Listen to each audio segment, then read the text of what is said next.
Salam damai sejahtera Bapak Ibu, saudara-saudari sekalian. Demi tanggung jawab akan apa yang akan saya sampaikan berikut ini, perkenalkan nama saya Bagio Pramudito Tejo Yuwono, usia 74 tahun, orang awam. Sudah lama berjuang untuk berkodrat ilahi. Bersama istri sejak 1978, diajar oleh gembala gereja, sampai sekarang dan akan seterusnya memproteksi diri dari pencemaran rohani, tidak nonton film bioskop atau sinetron, tidak membaca novel, kisah apapun, tidak nonton tinju, tidak nonton gulat, dan semacamnya. Nomor HP Japri saya adalah 0852 9898 1948. Pada tahun 2018, saya bermimpi mendengar suara laki-laki berwibawa dari langit yang intinya menyuruh saya melaksanakan perintah memberitakan Injil yang tertulis di Markus 16. Saya yakin itu adalah suara Tuhan.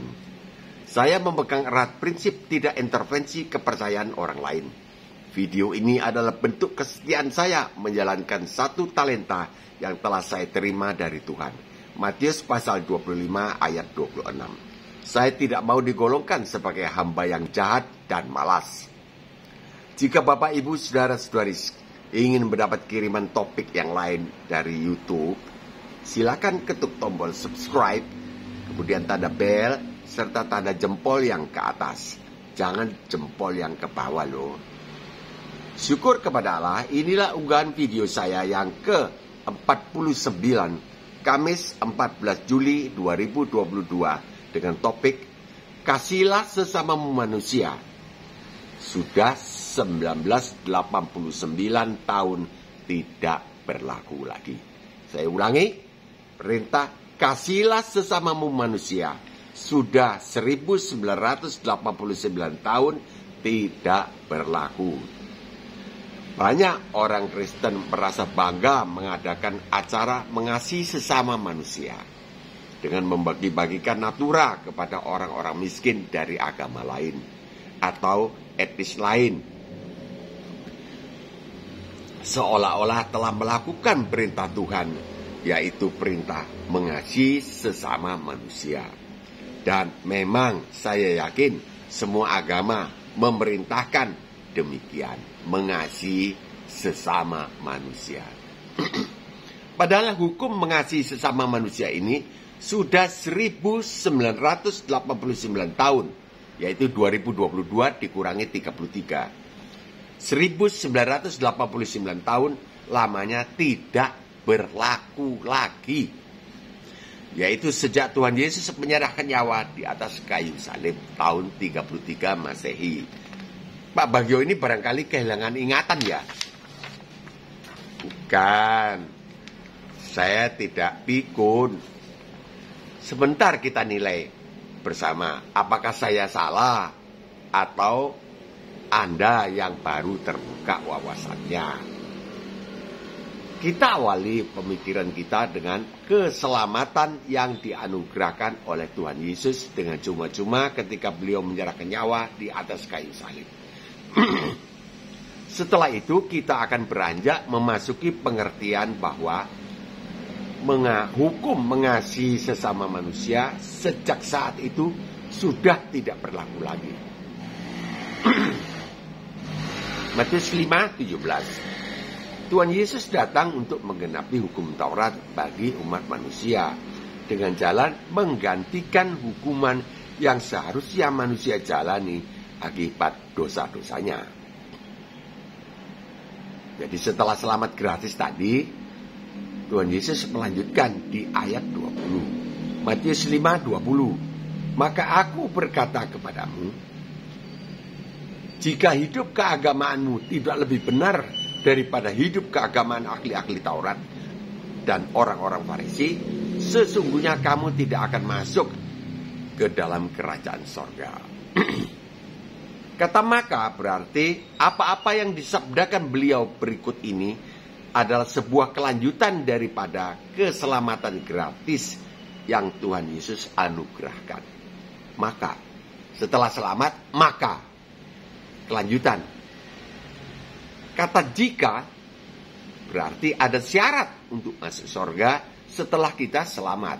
Kita ulangi, Matius 5:20. Maka aku berkata kepadamu, jika hidup keagamaanmu tidak lebih benar daripada hidup keagamaan ahli-ahli Taurat dan orang-orang Farisi, sesungguhnya kamu tidak akan masuk ke dalam kerajaan surga. Kata jika berarti ada syarat untuk masuk surga setelah kita selamat. Ada beberapa syarat. Salah satunya adalah jika hidup kerohanian kita tidak lebih benar dari ahli-ahli Taurat dan orang-orang Farisi yang hanya sampai mengasihi sesama manusia. Maka kita yang sudah selamat tidak bisa masuk ke dalam kerajaan sorga. Itu tadi Matius 5:20. Bukan berarti mengasihi sesama manusia itu tidak ada artinya. Bukan. Tetapi kita dituntut hidup lebih benar daripada mengasihi sesama manusia, yaitu hidup mengasihi musuh. Jadi kalau hidup mengasihi sesama manusia itu level rendah, itu sudah dianulir oleh Tuhan. Nanti kita baca. Nah, kita sekarang diharuskan, dituntut hidup mengasihi musuh. Hidup berdasarkan hukum Taurat versi Tuhan Yesus. Ini versi Tuhan Yesus. Mengasihi musuh. Mari kita baca berikut ini. Matius 5:43. Kamu telah mendengar firman, kasihilah sesamamu manusia dan bencilah musuhmu. Tetapi aku berkata kepadamu, kasihilah musuhmu dan berdoalah bagi mereka yang menganiaya kamu. Jadi dulu, sekarang ini yang kita lakukan, yang orang Kristen lakukan adalah mengasihi sesama manusia. Jadi kalau lihat musuhnya, benci. Lihat orang yang menganiaya padanya, benci. Tetapi aku, Tuhan Yesus bilang, tetapi aku berkata kepadamu, kasihilah musuhmu dan berdoalah bagi mereka yang menganiaya kamu. 45. Karena dengan demikianlah kamu menjadi anak-anak Bapakmu yang di sorga, yang menerbitkan matahari bagi orang yang jahat dan orang yang baik. Jadi kita disuruh mengasihi orang yang jahat kepada kita, seperti Bapak kita menerbitkan matahari bagi orang yang jahat dan orang yang baik, dan menurunkan hujan bagi orang yang benar dan orang yang tidak benar. Jadi kita disuruh mengasihi orang yang benar maupun orang yang tidak benar, bukan mengasihi sesama manusia. Ya biasanya yang benar saja, kalau yang tidak benar, disingkirkan. Apabila kamu mengasihi orang yang mengasihi kamu, apakah upahmu? Apakah lebihmu? Bukankah pemungut cukai berbuat demikian? Ya, pemungut cukai orang-orang berdosa pada zamannya Tuhan Yesus itu yang tidak mau bertobat. 47. Dan apabila kamu hanya memberi salam kepada saudara-saudaramu saja, shalom, kepada saudara sesama saudara. Kalau orang yang lain yang menganiaya kita, yang membenci kita, enggak mau. Ya enggak shalom, tapi selamat pagi, selamat sore, seharusnya begitu. Jika kamu memberi salam kepada saudara-saudaramu saja, apakah lebihnya? Ya ini yang dicari oleh Tuhan Yesus. Yang ditentukan oleh Tuhan Yesus adalah lebih benar daripada ahli Taurat dan orang-orang Farisi. Lebih benar. Kalau mengasihi sesama manusia itu levelnya benar. Tapi sekarang yang berlaku sudah 1989 tahun berlaku mengasihi yang lebih benar. Apa lebih benar? Mengasihi musuh. Orang yang tidak suka kepada kita. Seperti Allah Bapa memberi matahari, sinar matahari kepada orang jahat dan orang yang baik. Apakah lebihnya dari perbuatan orang lain kalau kita cuma mengasihi sesama manusia? Bukankah orang yang tidak mengenal Allah pun berbuat demikian? Kita dianggap orang tidak mengenal Allah. Kalau melakukan itu demikian, sampai level itu mengasihi sesama manusia, itu bisa sama dengan orang yang tidak mengenal Allah. Kasihan. 48, karena itu haruslah kamu sempurna sama seperti Bapamu yang di sorga adalah sempurna.